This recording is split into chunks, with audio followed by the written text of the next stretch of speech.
Aku kasih ini 4 mili, dalam waktu 2 hari dia udah nggak diare, nya udah balik.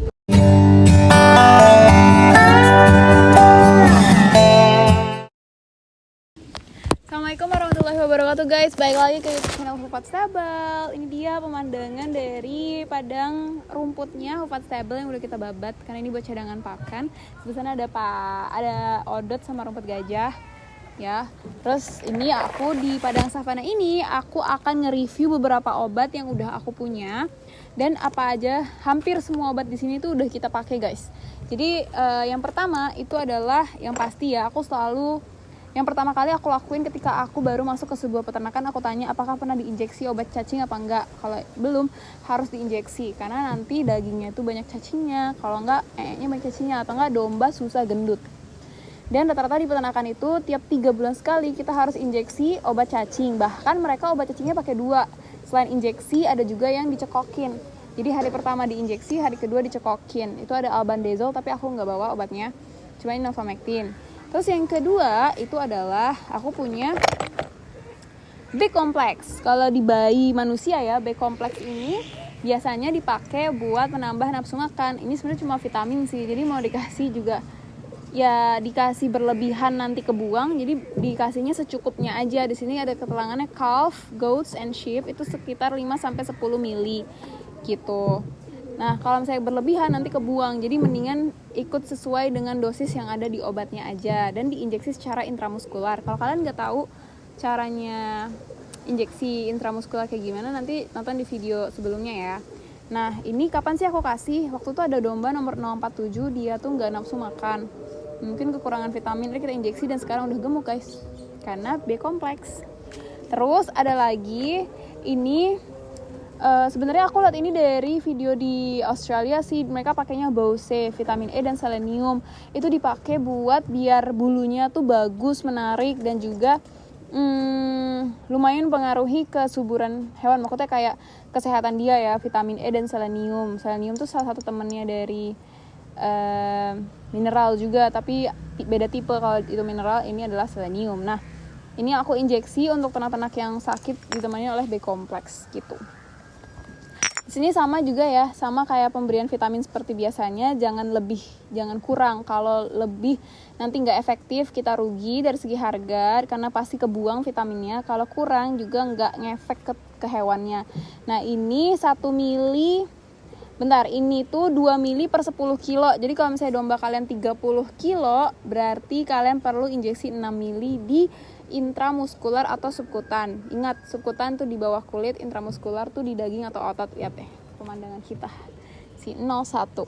Nah lanjut, udah nih vitamin-vitamin, obat cacing wajib.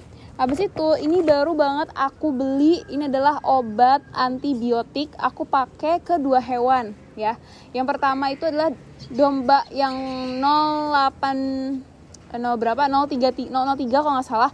Dia itu diare karena salah ngasih pemberian pakan waktu itu. Aku emang salah, tapi aku kasih ini 4 mili, dalam waktu 2 hari dia udah nggak diare, nya udah balik sempurna, balik ke normal, bulet-bulet gitu. Nah ingat, injeksi ini nggak boleh terlalu banyak karena ini antibiotik, dan kalau misalnya udah injeksi antibiotik harus dicatat atau di recording. Kenapa? Karena di sini ada yang namanya bahasa peternakannya ya. Nah ini jadi saya gini, ternaknya kamu injeksi antibiotik, susunya nggak boleh diambil kalau dia lagi menyusui ya, sama manusia nggak boleh disusuin gitu. Bahasa itu kalau di bahasa Inggrisnya withdraw, tapi aku nggak tahu bahasa Indonesianya. Cuma kenapa? Jadi dagingnya juga nggak boleh dikonsumsi setelah 7 hari diinjeksi. Jadi kalian wajib nyatet kalau injeksi antibiotik kapan ternak itu diinjeksi, dan withdrawnya tuh kapan gitu loh. Ternak itu boleh dimakan atau dikonsumsi susunya. Nah soalnya nanti antibiotiknya masuk ke tubuh kita kalau kita konsumsi, jadi harus hati-hati. Dan ini dipakai sepentingnya aja kalau ternak yang bener-bener sakit. Terus ada ini oksitosin. Ini kemana oksitosin ini tuh hormon bahagia ya. Jadi kalau misalnya kalian ada domba atau kelinci, yang ya semua hewan yang dia tuh telat melahirkan, harusnya jadwal melahirkan hari ini, bisa pakai oksitosin, tapi aku saranin sih tunggu aja. Nah atau enggak udah melahirkan tapi susunya enggak keluar atau plasentanya enggak keluar, kalian bisa pakai oksitosin biar nanti si mama atau induknya domba, kelinci atau kuda itu ngeluarin plasentanya. Terus plasentanya kita buang, terus nanti susunya keluar gitu. Ini cuma ngebantu jadi hormon pemacu kontraksi dan juga memperlancar produksi susu dari alveoli gitu. Sehingga kita bisa tahu bahwa anaknya itu dapat kolostrum.